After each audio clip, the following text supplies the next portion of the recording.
Hello, Garland Nixon here, and it's Friday morning. Let's talk about NATO's suicidal tendencies and the move by its hapless leaders to drag the world into World War III. Let's talk.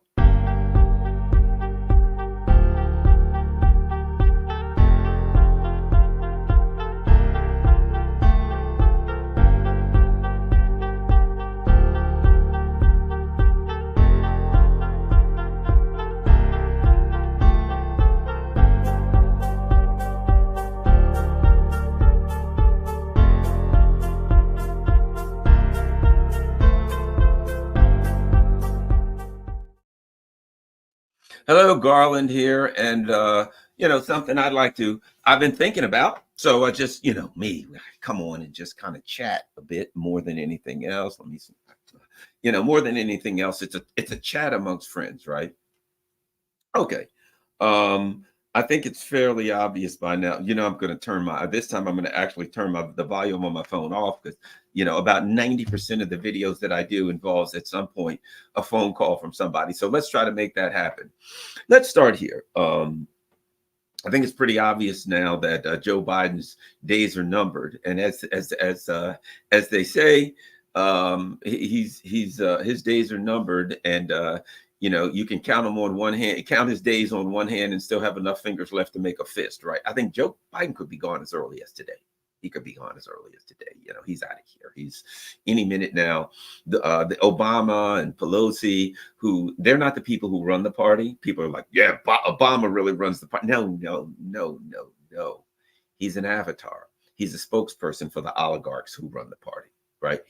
So Pelosi and Obama are spokespersons for the oligarchs that run the party. People forget that Obama once said to a bunch of bankers, I'm the only thing that stands between you and the pitchforks. He was known. I am the thing that you put forward, the avatar, the effigy. And same with Biden right now. He's an effigy for us to talk about. He's Genocide Joe, how bad he is, how evil he is, how stupid he is, how incompetent he is, how blah, blah, blah, blah, blah. And we'll talk about him. And we won't really talk about the people that are running the party and the ideology behind this thing that is U.S. imperialism, that is the U.S. empire. There's an ideology behind it. So let's get to the points. Why did I refer to NATO as the suicide squad? Here we go. This is easy. If you make a plan, you have to say, what is the projected outcome? Right? What am I trying to achieve, and what potential is there to be achieved by my plan? Right? I'm going to, I don't know, some guy says I'm going to walk. He's not just going to walk, he's walking somewhere.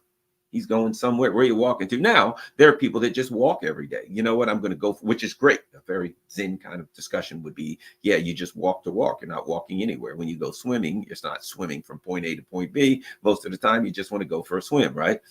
You go play a sport, hockey or basketball. Yeah, if you win, great. If not, what do you do it? Because you love the sport. I love to skate and play hockey, so therefore I'm in a hockey league. Or I love the dribbly old basketball, so I'm in a local basketball league. Whatever it is, you do it for the enjoyment, right? People get a little carried away sometimes, and they get angry with the outcome. It doesn't come the way they want it, but ultimately, you do this for the enjoyment. You don't dance. Somebody goes to a party and they're dancing. Are they dancing to get to a certain spot on the floor?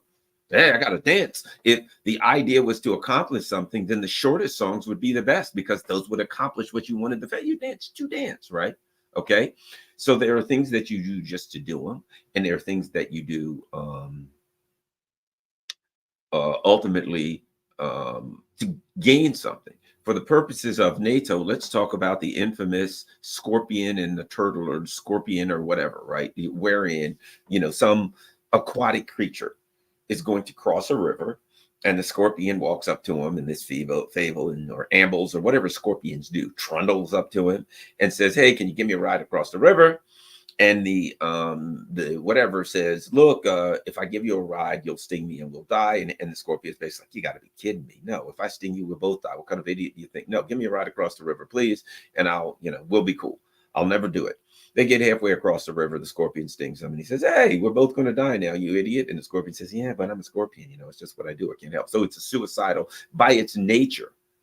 by the very nature of being a Scorpion, made it suicidal. You see where I'm going? The very nature of NATO makes it suicidal. Why? Because NATO is a euphemism for the U.S. imperialism, for U.S. Militarism, for the U.S. struggle for world hegemony, right? That is all NATO is. It's just a euphemism for that. It's a way of saying U.S. military power, and U.S. military might and U.S. military domination around the world. It's a way of saying it without saying U.S. You just say NATO, and you will pretend that there's a bloc who's acting for some reason other than selfish military and economic domination of the United States ruling elite and the British ruling elite. And ultimately, to some extent, at one point, it was also the European ruling elite. But of course, they're willing to go. They're kind of on their way down also. And I think that all of these ruling elites feel the same from one perspective. And that is, if the United States doesn't dominate the world, they won't be the ruling elite of of anything anymore, that they'll lose all of their money in total domination. It's an all or nothing for them. Either they dominate everything or nothing. It's an ideology of domination, imperialism, whatever you want to call it, right? Okay. So now let's think about this whole Russia thing. What's going on here? Is it suicidal? Let me make it really clear and plain. They clearly say we must defeat Russia, a strategic defeat of Russia, right? And let me do this. Let me find this real quick. Decolonization. I'm going to search this of Russia. Why do they say the decolonization of Russia, right? What do they mean? Let's look at this. This is the Commission on Security and Cooperation in Europe, the U.S. Helsinki Commission, right? Let's look at this for 1 second. This makes my point for me. The decolonization of Russia, right? And they go on to talk about it. Russia's barbaric war in Ukraine, and before that on Syria, Libya, and Georgia. Now, Russia, according to them, was the one that had a barbaric war on Syria, Libya, Georgia, Chechnya, Syria, and Libya. That was Russia, right? Wherein the NATO specifically worked together to take out Syria, but no, Russia, Libya, no, it was them, right? Has exposed the Russian Federation's viciously imperial characteristics. So Russia's the imperialist, right? I'm not the imperialist, you are. I'm not the thief, you are. I know what you are, but what am I? That's basically what it is, right? So they go on. Its aggression is catalyzing a long overdue conversation about Russia's interior empire. So now the U.S. has the 50 states and a bunch of colonies around the world, but Russia has an interior empire, right? Given Moscow's dominion over many indigenous non-Russian nations and the brutal extent to which the Kremlin is taken to suppress their national self-expression. So now, keep in mind something. The president of Russia has an 87% approval rating, 86% according to U.S. sponsored organizations. 86%, 87% of the vote he got to win. But according to this, he is brutally suppressing the 87% of the people who love them, right? Serious discussions are now underway about reckoning with Russia's fundamental imperialism and the need to decolonize Russia for it to become a stakeholder in European security and stability, blah, blah, blah, blah, blah. So now they go on and they have now listen to the people that are here. So they're having a panel, which includes Hannah Hopko, Chair, Democracy in Action, former member of the Ukrainian parliament, right? Bottom line is this. So they go on to have all of this stuff. Putin's Syrian puppet, war crimes, blah, blah, blah. Okay. So why do I bring all that there? Because NATO and its hangers-on, the U.S. empire and its hangers-on, are saying we've got to break up Russia. Russia's mistreating the people there that just happen to be sitting on all those natural resources, in the same way that Libya happens to be sitting on all that oil. Syria happens to be. They need to be decolonized too because they're sitting on oil. Here's the difference. So what is the NATO? What is this ideology? What do these fascists say? We've got to decolonize Russia. In other words, we've got to break it up into a bunch of little parts. Now, how else do they put it in Ukraine? We've got to defeat Russia. They can't win. It's a strategic defeat of Russia. So the stated goal of NATO, the stated goal of these fascists, of the neocons, of the US empire is to a strategic defeat of Russia, and then to break Russia up into little pieces, which will allow them to then, divvy it up and steal everything from Russia. Oh, hey, goal, you may not like it, but that's their goal. But as I said before, if I'm going to do something, the question is there a projected outcome? What would happen if I did that? What would happen if I was successful? As an example, if I put a rope around my neck, put the other end over a tree limb, and jumped off that tree limb, there is a projected outcome. Now, I could just talk about what I'm doing. I'm just jumping. Jumping is fun. You go through the air and, I learn how to tie new knots with rope. Sure, I could talk about the process I'm doing, but there is a projected outcome. At some point, when I jump, I'm going to run out of rope. And when I run out of rope, I'm going to run out of hope. At that point, I'm done. So the thing that I'm trying to do is part of the discussion, but there is a projected outcome that's easy. If the rope doesn't break, which it ain't, then my neck will, right? So you can talk about what you're doing, but you can't talk about it without the context of a projected outcome in many instances such as this, in geopolitics particularly. What is the projected outcome if they get their goal? If they, which obviously they're not going to be able to defeat Russia, but let's just say for the sake of argument at this point, not through Ukraine for sure, but let's just say for the sake of argument, they get what they want, a strategic defeat of Russia in Ukraine. And then they say, okay, that's it. We're going to break Russia up into a million pieces and divvy it up. The Russian nuclear doctrine is clear on that. I think the outcome of that is very, very, very clear. The Russian nuclear doctrine is clear. It basically says very specifically, if you try to do that, Russia, the country that has more nuclear weapons than anyone in the world, Russia, the only country that has hypersonic missiles that are connected to their nuclear weapons, right? We got nuclear weapons with hypersonic missiles all over creations. We can flatten you.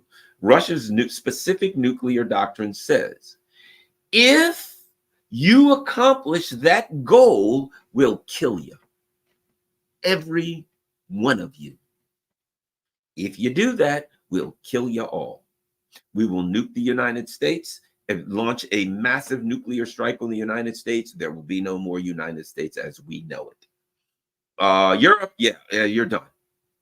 But Vladimir Putin has said, look, we understand that there'll be massive return of nuclear weapons and the odds are we'll all die.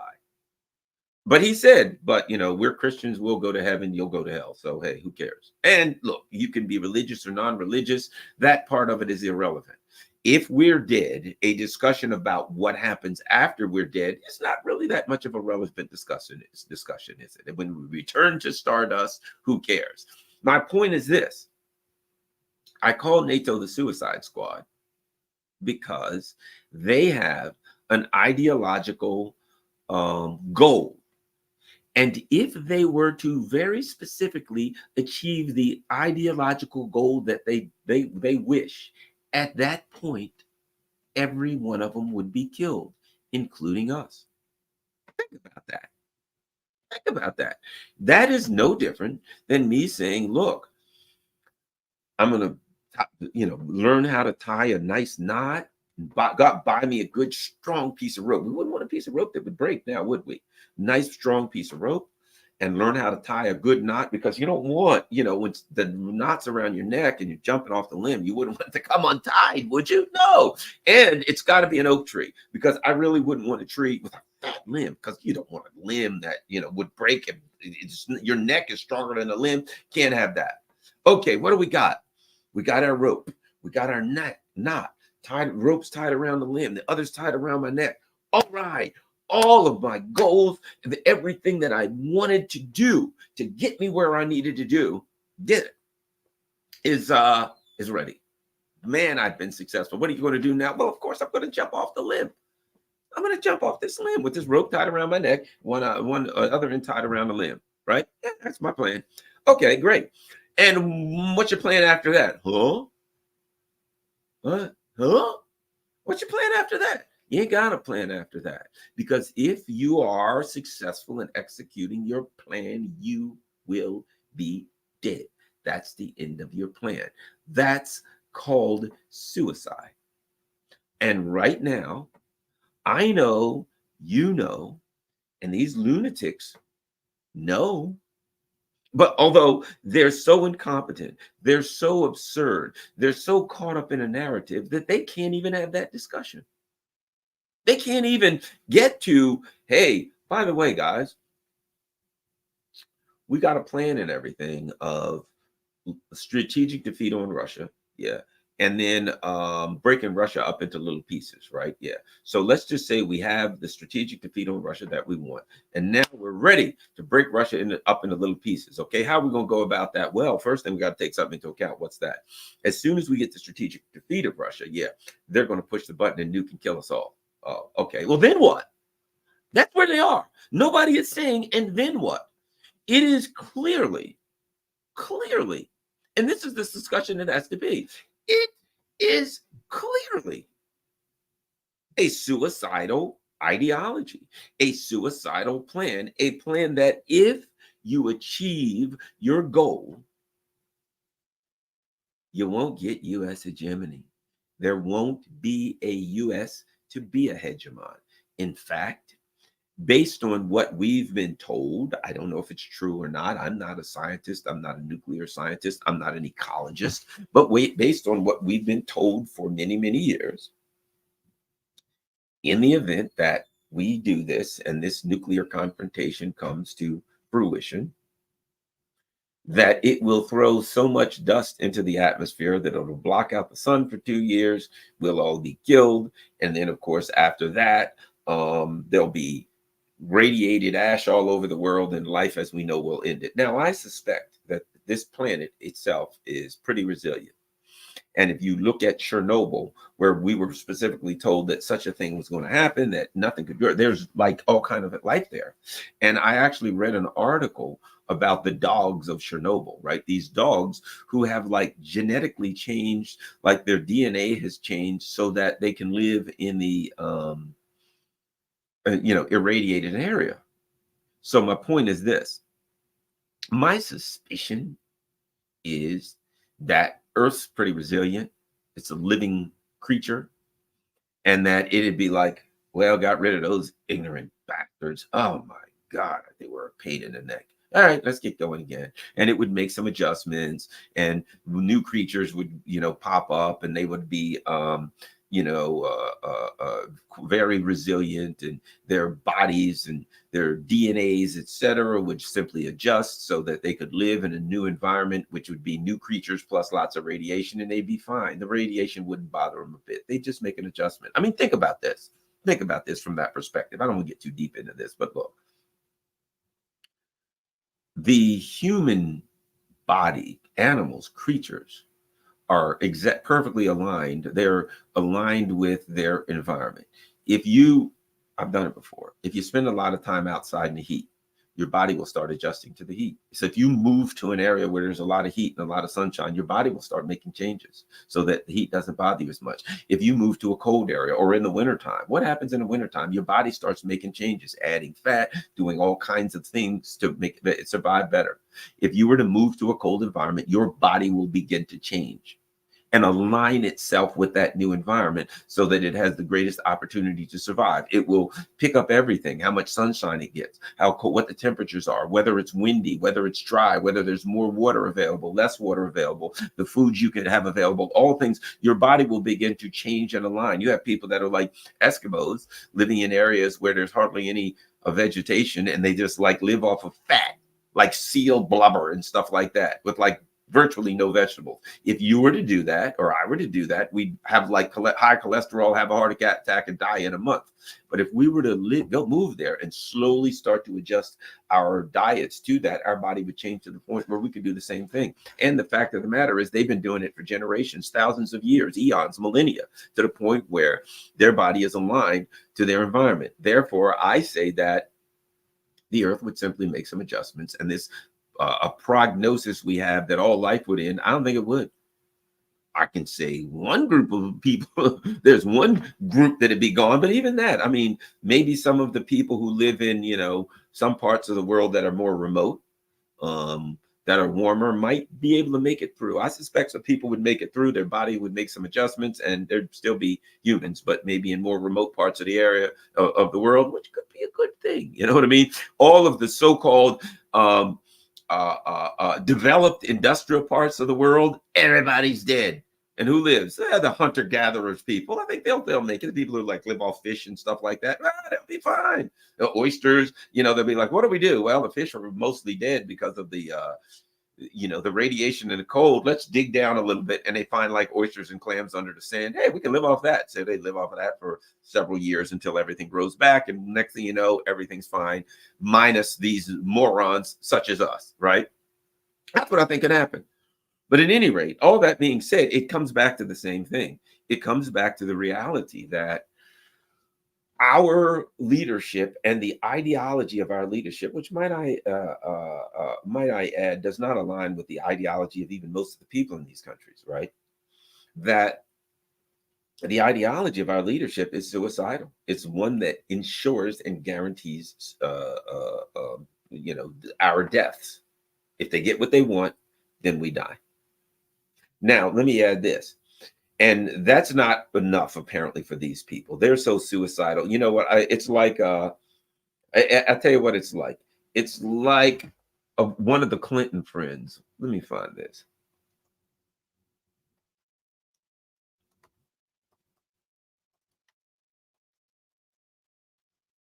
Let me find this.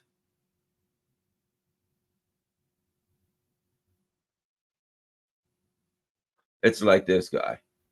This is what you do when you're, this poor idiot here, right? Let's look at this.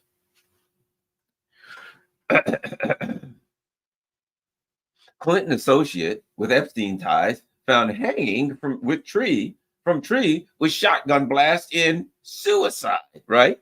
And if you look down here, there we go. Mark Middleton, a former special advisor to President Bill Clinton, who had ties to billionaire convicted sex offender Jeffrey Epstein. And by that, what we know is this: the Epstein came to the White House numerous times when Bill Clinton was in office, and this guy, Mark Middleton, is the guy who signed him in, right?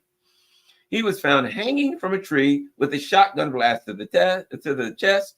His death has been ruled a suicide. He was found at a ranch in Perry County, Arkansas. Authorities investigating Middleton's death did not immediately reveal the case, but in an interview with Radar Online last month,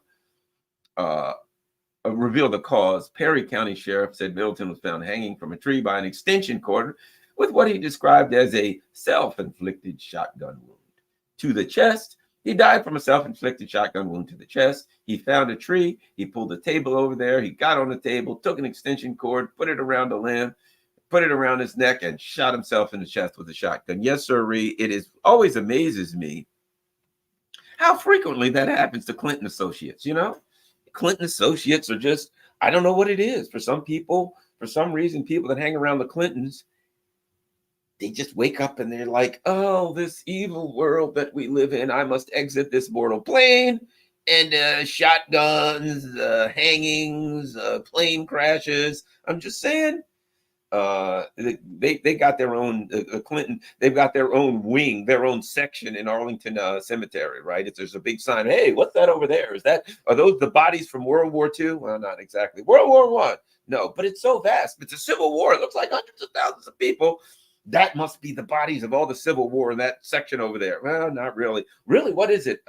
Clinton associates who died of mysterious causes, mostly suicides. So, imagine that. No, the little area over there, those are all of the people who died in all of the wars combined in the history of the United States. The big area, gigantic area there that stretches for miles and miles, yeah, former Clinton associates, every one of them. So, that's the way that goes. But at any rate, my point is this. I say all that to say this. The guy overdid it a little bit. Whoever, I'm not saying somebody assisted this guy with his suicide, but let's just say, for the sake of argument for a second, that someone did. They overdid it a little bit. A shotgun blast, you might believe that.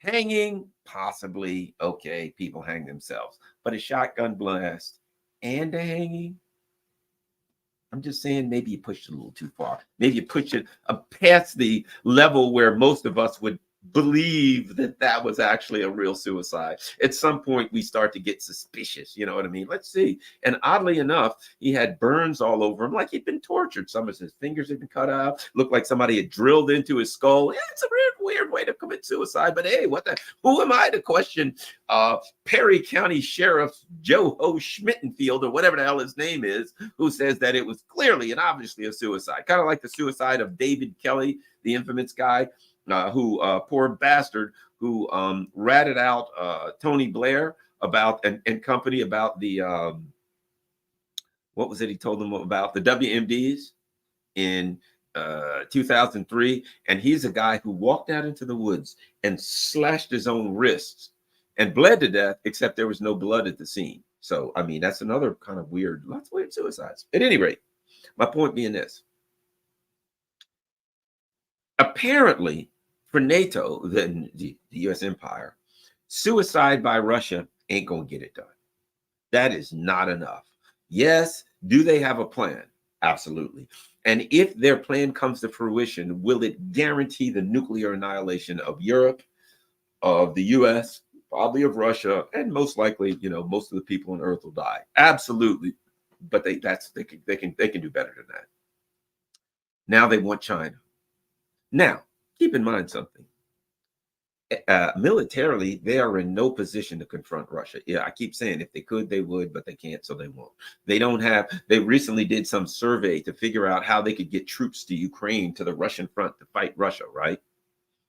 And what they found is the bridges won't handle it, the tunnels ain't good enough, the roads, highways aren't. So they really don't have the infrastructure they need to, trundle the tanks and all of the stuff that they have to the Russian front. And might I mention that Russia would, if they were coming, Russia would blow the hell out of all of that stuff, their ports and everything before they got there. Do you think Russia would just sit there and say, oh, well, what do you know? They're massing 200,000 soldiers at this port. I think we'll just let that happen.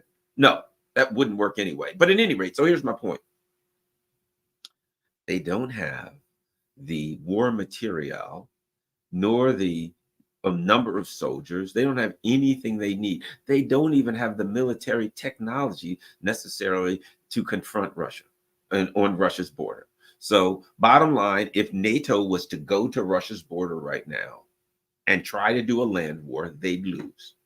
Now, in all of their brilliance, they have decided that the only possible way that they can compensate for that is to go after China too. That's it. That's it. Let's look at this article. Hey, Garland, how you doing? Well, I was thinking of fighting Mike Tyson, and it doesn't look real good. I'm going to win that. What are you going to do? Well, I'm going to throw in Muhammad Ali and Sonny Liston and Joe Frazier and fight them at the same time. What the hell? If I can't beat Mike Tyson, I might as well join it, get like 4 or 5 of the great Rocky Marciano. Let's clone this guy and bring him back. I'm going to bring back 5 of the greatest champions who've ever lived. Since I can't beat one of them, why don't I fight all 5? Right? So let's look at this article. In deference to Russia, China warns NATO not to spread its chaos in Asia. China has responded to NATO's accusation that it is a decisive enabler of Russia's war against Ukraine, saying NATO members are seeking security at the expense of others. Right? Now, let me show you something else. That's now. Oh, China must be stopped. They're evil. They are enabling Russia. Well, that's what the problem we got with China. Before then, we never had any problem with China whatsoever. But now, suddenly, we're angry at China. But wait a minute. What's this article say? This is an article from March of 2021. Well, there was no war going on, and there was no China enabling Russia. U.S. to build an anti-China missile network along First Island chain, right? The U.S. will bolster its conventional deterrence against China, establishing a network of precision strike missiles along the so-called First Island chain as part of a $27.4 billion in spending to be considered for the Indo-Pacific theater. So now it's a war theater. right? They formed the core proposals for the Pacific Deterrence Initiative that the U.S. Indo-Pacific Command has submitted to Congress and Nikkei has reviewed, right? Okay. So back before any of this started, the U.S. was building missiles around China to deter China. We got to put missiles. I'm going to put a gun to your head. Why? To deter you. Just that's all. I'm not threatening you in any way. I'm completely not threatening. I'm going to put a gun to your head to deter you. I'm going to build missiles around you, point weapons at you to deter you. So NATO was already, the U.S. empire was already, looking at, peeping at China.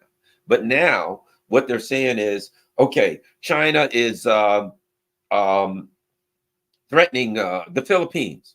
Really? It doesn't look like it. And they're trying to dominate the South China Sea, and they're threatening Taiwan, and oh, all kinds of terrible. Oh, wait a minute. Now they're enabling Russia. It's like this. Any bullshit that we can come up with to accuse China of something so that we can go after China, that's what we're going to do. Why? Because suicide against Russia ain't good enough. There are three. Think about this. There are three nuclear superpowers, right?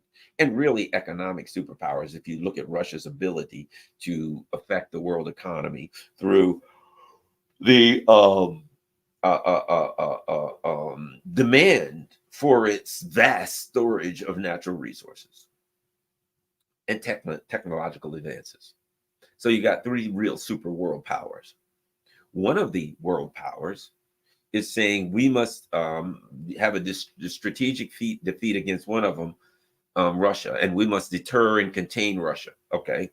What about the other world nuclear super and economic superpower, China? What's one of them? The same one saying, well, we gotta defeat and contain China. So you've got the U.S. who's saying it must defeat and contain Russia and China. In other words, I can't beat Mike Tyson, so must bring in Ali also, and Joe Frazier and Rocky Marciano, Sugar Ray Leonard, what you name, whoever, Jack Johnson, anybody I can who will beat the hell out of me. I can't beat one. And if I were to beat that one, I would certainly die. So let me add another one to it, and I'll go against both of them at the same time, and I will certainly die. Meanwhile, I got to bring my vassals in. I got to bring my vassals in, right? I got to say to Europe, hey guys, yeah, you got to join in. Oh, by the way, Japan, you got to join in. South Korea, you got to join in. The Philippines, all my vassal states, all my colonies, I got to join in. So let's see what this is for a while. What is the ideology of these fascists? What is their plan to get Japan, South Korea, the Philippines, whoever else they can in Asia, not much, to get all of Europe, the European vassals, and to take all of them to war against Russia and China? That is the very definition of World War III, isn't it?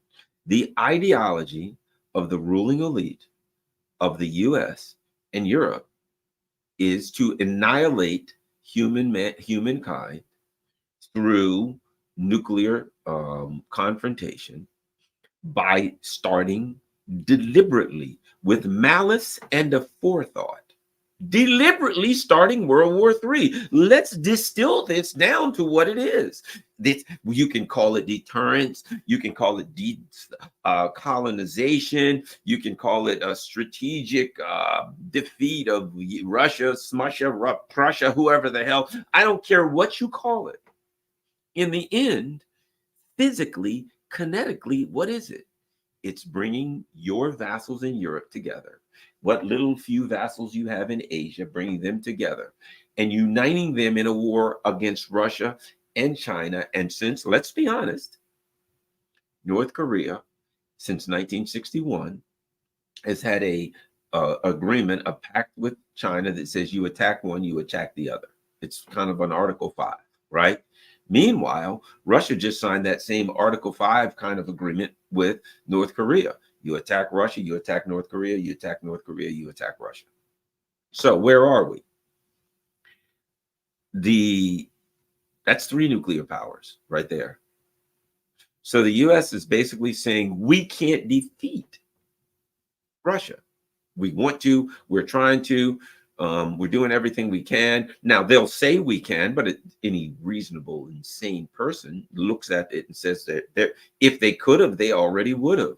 The only thing they can do is spin their loss.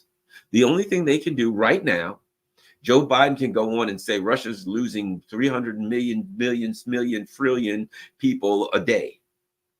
Right? Russia's losing. If we just give F-16s and whatever the next wonder weapon is to Ukraine, they'll surely win. Ukraine can't win unless we send them fill in the blank, knowing that they can't win. But they've got to stay in the narrative that they can, right? Ukraine can win. And once they win, we'll defeat Russia. Putin can't win. In other words, Garland's going to fight Mike Tyson in the ring. Okay. And what do you have to say about that? Mike Tyson can't win. Garland has to win. If Mike Tyson wins, then Garland Nixon, if Garland's defeated and Mike Tyson wins, then it's evil everywhere. We can't let Mike Tyson win. How exactly do you expect to make that happen? Garland Nixon is going to walk up in the ring. He's going to put his little old dukes up. He's going to stare haplessly and blankly at Mike Tyson. They're going to ring the bell, and a punch is going to come so fast that Garland Nixon couldn't see it if he blinked. And he's going to go flying through the air over the top ropes to an early demise. They might as well dig a grave next to the ring, and Mike Tyson can aim my body at it as a projectile. Pow! Have you ever seen Mike Tyson?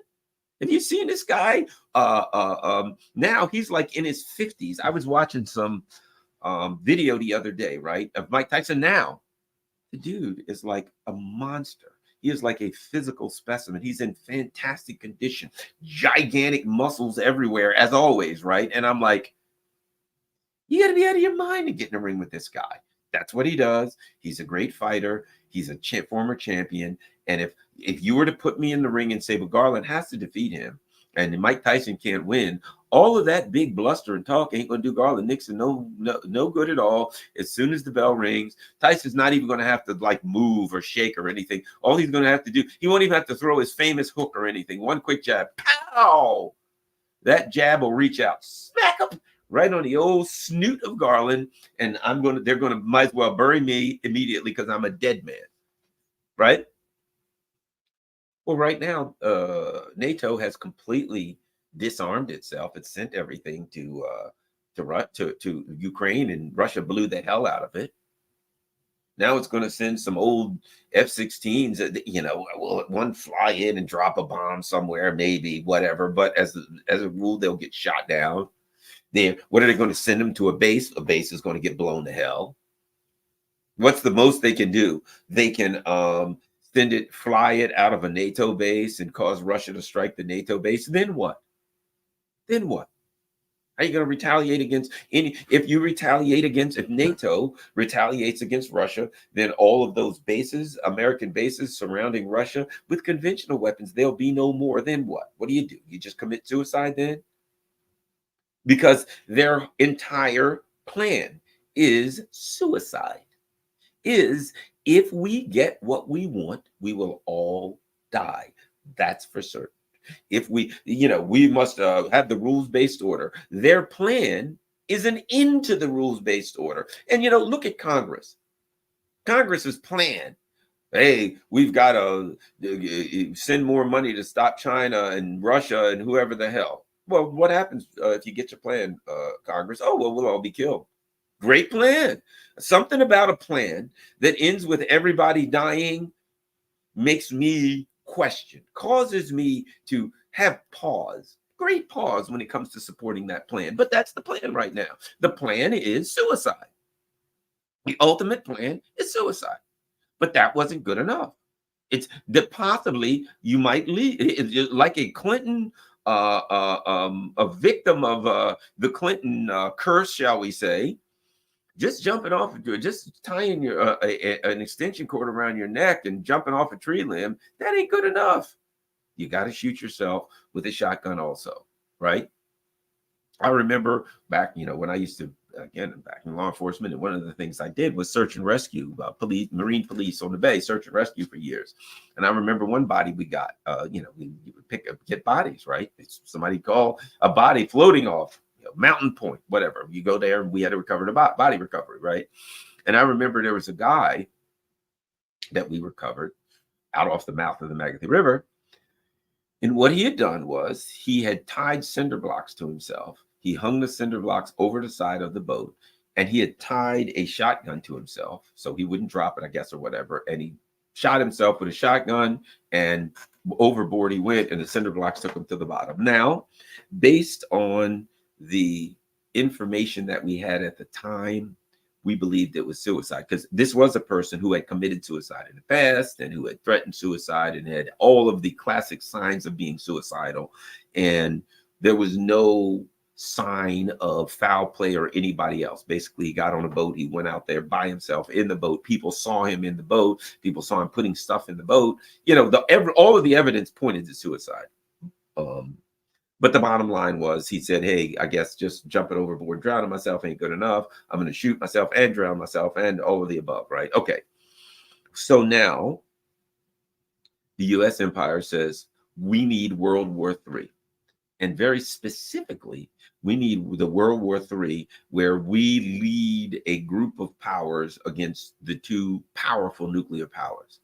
We need a clash between the two most powerful nuclear powers in the world, Russia and the U.S. And we need to bring the third, the one that's, you know, behind both of us, but it still has lots of nukes. We need a clash, and we need to bring in France and Britain because they have nukes. So we got to bring in a bunch of nuclear powers against other nuclear powers and have a clash. And we must end with a strategic defeat against the other two nuclear powers, which, of course, based on what we're seeing right now, ain't going to happen. You're going to lose. And as we also know, if you have that clash between nuclear powers, the nuclear power that loses will likely use nuclear weapons against the other one, and then we'll all die. So any way you look at it, if they get their military clash that they want between them and their bloc in Russia, China, the rest of the world, if they get that, everybody dies and they lose and all their people die. But let's just say for 1 second, let's go through the motion. Let's just say they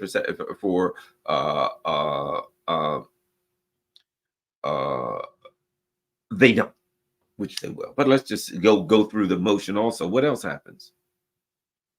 Okay, we're going to launch World War III against Russia and China. What else does that mean? You got to mobilize all the citizens. And with the lethality of weapons right now, because one of the things you're going to have to do is you're going to have to take literally millions of American boys and girls. They're now saying they'll draft boys and girls. You're going to have to put them on ships, and you're going to gigantic transport ships like you did in World War I and World War II, right? You're going to have these transport ships with, I guess they would take these like the what are they called, the cruise ships, because they can put many people and put tens of thousands of American soldiers on cruise ships and take them over, right? So let's say you got a number of cruise ships going over in a convoy, and you got hundreds of thousands of soldiers all together, right? What do you think Russian submarines are going to do in the Atlantic as they transport hundreds of thousands of ships over? Keep in mind something. You want to fight Russia on Russia's border, and you want to fight China 7,000 miles away on China's border. So now you have to take hundreds of thousands of Americans, load them onto transport ships, and you got to dream in this day and age that those transport ships are going to somehow make it past Russian submarines that can and Russian frigates, etc., which will be in the Atlantic. Russian subs will for sure be in the Atlantic, whether the frigates will or not. The short that will, and they fire hypersonic weapons. And these cruise ships are going to get struck by a weapon traveling 11,000 miles an hour, and they ain't gonna make it over there. They ain't gonna make it far. They may let them get about halfway. They'll get out the Atlantic where there ain't no turning back, where there ain't no rescuing it. And these ships, these hypersonic missiles, Kinzhal and Avant-Garde and stuff like that, they have what, 1,700 miles, kilometers, 2,000 kilometer ranges. So what's that? Let's just go, for the sake of argument, call it 1,000 further. So you're going to have a bunch of ships heading over to fight Russia full of American boys and girls. and the launch against them will be 1,000 miles away. You won't even see the launch. And once this 1,000 miles launch, let's say 1,700 kilometers, right? This thing takes off, and now it's whistling into your ship at 10, 11,000 miles an hour.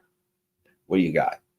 Somewhere between 1.5 and 3 minutes from when this ship is this missile's launched. So now you've got a bunch of a convoy of 5 ships heading across the Atlantic to fight the Ruskies, full of America's boys and girls, America's finest, 100,000 of them. That's a whole nother story. And Russia sees that and says, well, we can't let these people get over here because they're going to fight us. And we're going to launch a salvo, let's say 2 per ship, because you can't stop any of them. 2 missiles per ship. And they get hit by 2 missiles traveling at 10, 11,000 miles each with a powerful charge. The kinetic energy alone will rip the damn ship to pieces. But then you've got the explosion, which means before they even get to the theater of war, they'll be killed. They'll be killed. So, and if they get to the theater of war, then they will be killed also, either way, in this day and age, right? You can't mass hundreds of, I mean, bottom line is this: you can't mass large numbers of soldiers anymore to send over there. If you put them on a ship, that's massing them. And you send them on a ship, it's suicide, because the Russians are going to hit them with hypersonic missiles. And let's not forget the Chinese have subs too. So between the Russians and the Chinese subs, any ships that leave the United States that make an attempt to take soldiers over to Russia or China to fight this World War III, they're going down. They're going down. Which means what? Which means, ladies and germs, your kids are all dead. That if they get you, do you have a boy that's or girl that's 13, 15, 17, 22, 25, 30, 35? How about World War II? They were sending people 40 years old, right? Some of you, your kids, forget it. They're all done. They're all done. They're finished. Bad news. We're fighting against Russia and China. What does that mean? That means all of your sons and daughters are gone. Your daughter, she's playing in a volleyball game. What is my daughter doing? Well, she's in field hockey. She's 18. She graduates this year. Great. What are you going to do? Well, we're going to send her to her basic training. Then we're going to put her on a ship and head her in the direction of Russia. Well, what are the odds that she's going to survive? Pretty much zero. She'll be killed as soon as she gets off the Atlantic coast, along with everybody else's sons and daughters. Their plan involves killing all of our sons and daughters and us eventually. First, your sons and daughters will die, and then at some point, you're going to follow them. That is the plan of our leaders. And we got people in the United States arguing over Trump versus Biden. Hey, what do you think? Who are you going to go with? I'm going to go with Biden because Trump's a evil fascist. How about you? Well, I got to go with Trump because Biden, well, he's a real problem.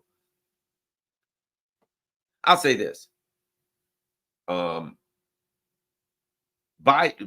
Between the two of them, there's no hope for either one, but either of them. Trump, at least Trump is saying, I don't want World War III. So there's a possibility, not a good possibility, an outside scant possibility that Trump might not start World War III, because he's saying, I don't want World War III. Not that I trust him or anything else, but I'm saying at least there's a scant possibility that he won't. Is he going to screw up everything? Yeah, but there's a scant possibility. He's saying, well, I don't want World War III. Biden's pretty much straight out. Look, vote for me. Why? Because I got to stand up to and defeat Putin. And then what happens? Oh, we're all going to die. But that's not important now.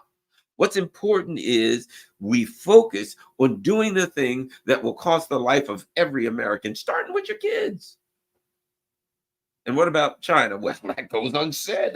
Come on. We can't have World War III without Russia and China, which means, of course, nuclear armed North Korea is in it. So let's do this. That's where we are, ladies and gentlemen. That's what we just saw in Nato.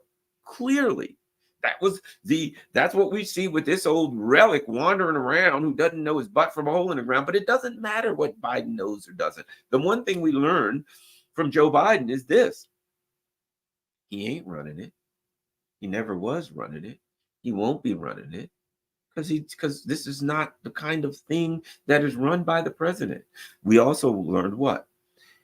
You can argue that the oligarchs run things. But here's the thing: were the oligarchs running things in the 40s?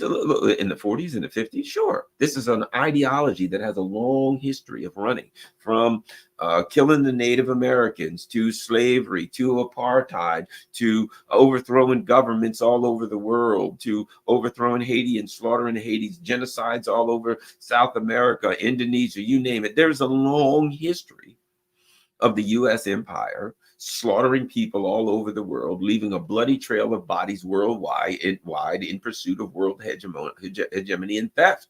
It's undeniable. It's something that can't be argued. It's axiomatic, self-evident.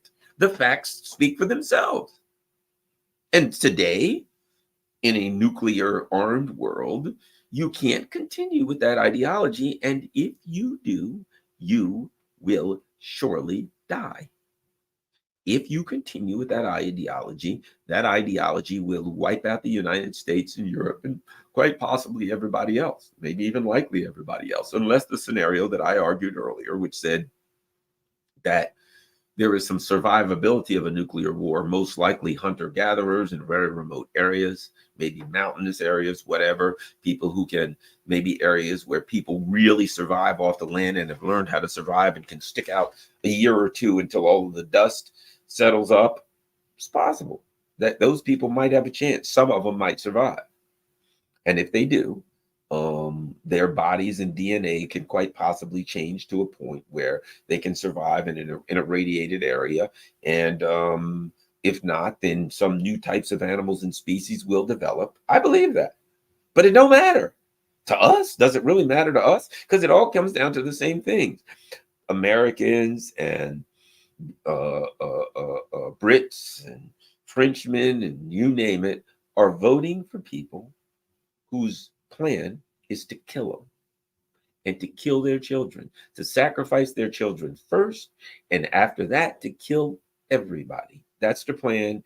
That's where we are, like it or not. And looking at what's going on in Ukraine, this was always the plan. Look, the U.S. In the 1990s thought that it was the world power, and at that point it had to dominate, and began doing things even then to they were expanding towards the Russian border then. Why? So they could dominate and take Russia, so they could surround, intimidate, and take over Russia. At that point, it was inevitable that these people would try to take Russia. They're thieves and criminals, and they saw money there. They're sociopaths. And this is what sociopaths do. They don't have a concern for the future. Sociopaths and psychopaths for the what's the word? For the outcome of their behaviors. Let me show you something. When I say they're sociopaths, Sam Husseini, I want to show you an article. This is going to be interesting. I want to show you this article.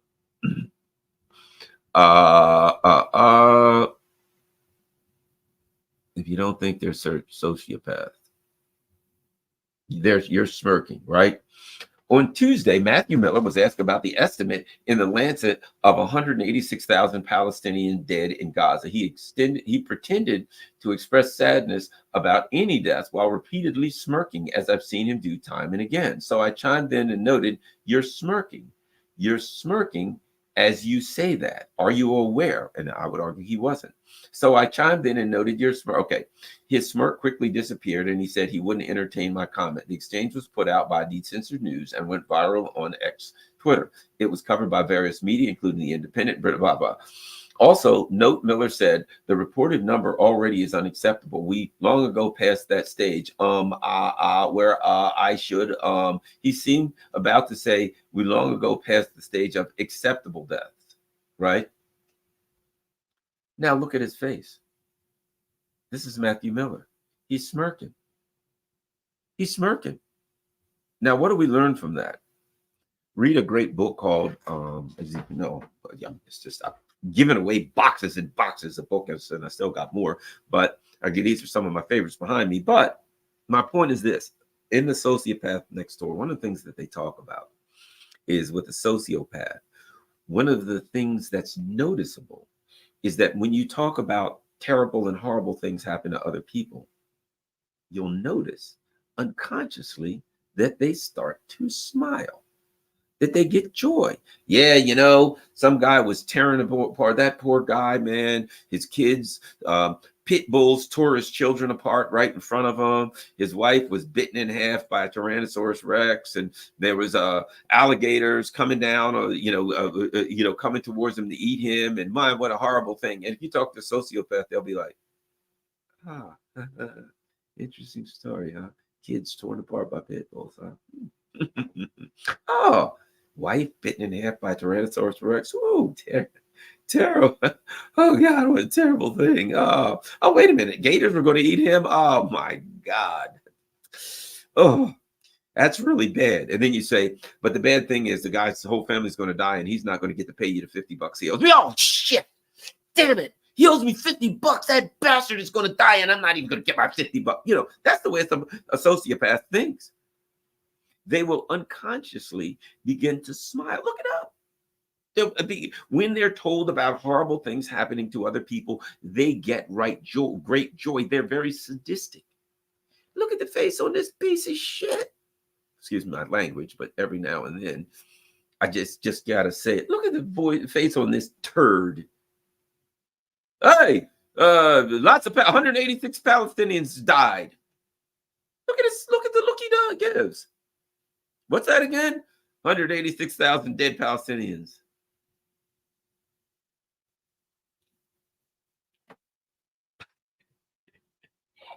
Look, think about this guy. You remember Stuart Seldowitz? Stuart Seldowitz was a guy who was former State Department guy in Obama's cabinet, in Obama's administration. And he got all kind of, he was working on building a two-state solution, whatever the hell, supposedly Palestinian, some kind of something to do with Israel, Palestine. He received awards. Okay. And what happened? When the genocide started in Gaza, randomly, he walked up to some poor bastard who was like selling shawarma on the friggin' streets from one of these little things that you pull behind a truck in New York. And he's arresting the guy for nothing. Why? It wasn't for nothing. He was getting pleasure out of it. And the guy's like, hey, 3,000 children are dead. I mean, something that would upset us. And what does Zelda would say? That's not enough. Need more dead. 3,000 dead? Ooh, boy, yeah, we only got 3,000, but give us time. We're killing more, bro. We are killing more. He's a sociopath. Classic clinical sociopath. I'm not going to say he's a sociopath, but I'm going to say he exhibited the characteristics of a sociopath. That's a guy who possesses the ideology of the U.S. empire. And what does this clown, what does this turd say? Hey, 186,000 dead Palestinians.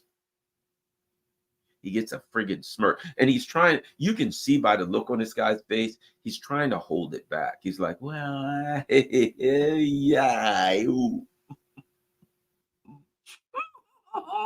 Yeah, I'm really upset about those Palestinians dead. That's a terrible thing. 1 second. Yeah, oh my God, it's horrible. Who would think about such a thing? 186,000 dead people. I'm against that. Yeah, that's who we're dealing with. And needless to say, they're the same with your kids. What do you think they do? Hey, we've got 100,000 people from Maryland, Utah, and whatever, and they've been put on a ship. 100,000 18 and 19-year-old kids. They're sending them over to fight Russia in Europe. 2 hours later, bad news. And this is the guy that's the spokesman for the State Department or whatever the hell, who's going to come out there. He'll be smirking. Hey, what happened? Yeah, looks like 100,000 Americans were. Oh God! I mean, 100,000 young people were died, killed, hit by a missile. Oh my God! They were hit by a missile. Yeah, I mean, They were hit by a missile, and terrible thing happened. They all died. So we're going to collect some more up and send those bastards over. Maybe some of them will get through. I figure we've done a kind of like a numbers thing, and we've come up with a formula figuring if we send enough ships, 90% of them will be killed, instantly blown, sunk to the bottom, scorched, dead as a doornail. But 10% will get through. So we figure that if we send 10 million young Americans across the Atlantic, 900,000 dead. I mean, 9 million instantly, forget it, they're dead. But that's a small sacrifice to make because we'll get 1 million through. Now, we've already calculated that most of those are going to die in a war against Russia anyway. But what the hell? I mean, guys got to get some laughs for God's sake. So that's the plan. See you later. Toodles. That's what we're dealing with, boys and girls. That's what we are. That's it. Their plan, which has always been, hey, let's look. What did they do? They started wars in Chechnya to go after Russia. They used jihadis and stuff in Chechnya. What did they do? They they're trying to get Georgia, like 6 million people or something in Georgia, and they want Georgia to be a new front against Russia. The Georgians don't want it. Look what they're doing in Ukraine. They're laughing about, ha, ha, ha, what's happening in Ukraine? Think about this for a second, just logically speaking. The Ukrainians in like all over the place are like hiding, saying, hey, don't send me back there to die. I don't want to go. But meanwhile, the French are like, hey, we got to defend Ukraine. What are you going to do? Let's send some Frenchmen. They want to send your sons and daughters to go die in Ukraine for U.S. hegemony. And the Ukrainians have figured out that they ain't protecting Ukraine. So the young Ukrainians are running like hell. They're hiding in the basement. They're dressing up like women. They're swimming across rivers. They're girls and boys both fighting off the people that are trying to kidnap them and throw them into a van so they can send them to the front. So the Ukrainians don't want to go, because they know what time it is. Meanwhile, Macron's like, well, let's send some Frenchmen. We've got to protect Ukraine. Well, did the Ukrainians want to do it? Hell no, they're in Paris. Ukrainians want to stay here. They ain't going back to that massacre to die, to be torn apart by shrapnel, because they know it's a fraud. So we'll send Frenchmen instead. It's getting kind of obvious now, isn't it? You want to say, look, the NATO powers are all like, yeah, we've all got people over there dying. We've all got troops over there fighting. What about the Ukrainians? They're going in the opposite way. What do we got? We got Brits, we got Frenchmen, Germans, Poles. They're all heading over to Ukraine to fight. What about the Ukrainians? They're heading out of Ukraine, heading for France, Poland, Germany, any damn where they can go other than Ukraine. Think about it. The Ukrainians are exiting the battle. And NATO is saying we need to send troops into the battle. So what do you eventually have? You have a fight in Ukraine where there are no Ukrainians because they got the hell out, or they all got killed. And now it becomes obvious what it is, that Ukraine is a platform for NATO to go to war with Russia so they can eventually get what they want, which they can't, and get nuked. But they can't, luckily, they can't really defeat Russia. Unluckily, all they can really do is get us all nuked. So let's just cross our fingers and hope it doesn't happen. Let's keep doing the things that we're doing. Let's keep up the fight and let's stop them. Here's what we're going to do. I got to run. So I'm going to thank everybody for all the good work that you do, for following and supporting me. Perhaps I should be smart enough to put that up. There we go. And make sure you follow me on all my social media platforms. Make sure, not X, because I'm not there. But make sure that you, if you can, you share this on all your social media platforms. Make sure that you follow me on Rockfin. Make sure that you follow me on Rumble, just in case they throw me off of YouTube. Make sure that on Rockfin, you've got a couple of options there. Rockfin doesn't do advertisement. So what Rockfin does is it allows people to become subscribers at $14.99 a month. If you can afford that, become a subscriber on my Rockfin channel. If you can, who cares? Just become a free member. It doesn't matter. Make sure you also follow me on Rumble. Make sure you click the like button. Make sure you share this. Thanks a lot, everybody. There's ways that you can contribute. You see PayPal, Buy Me a Coffee, Cash App. If you can contribute, certainly thank you very much. Have a nice day. But make sure you share this so everybody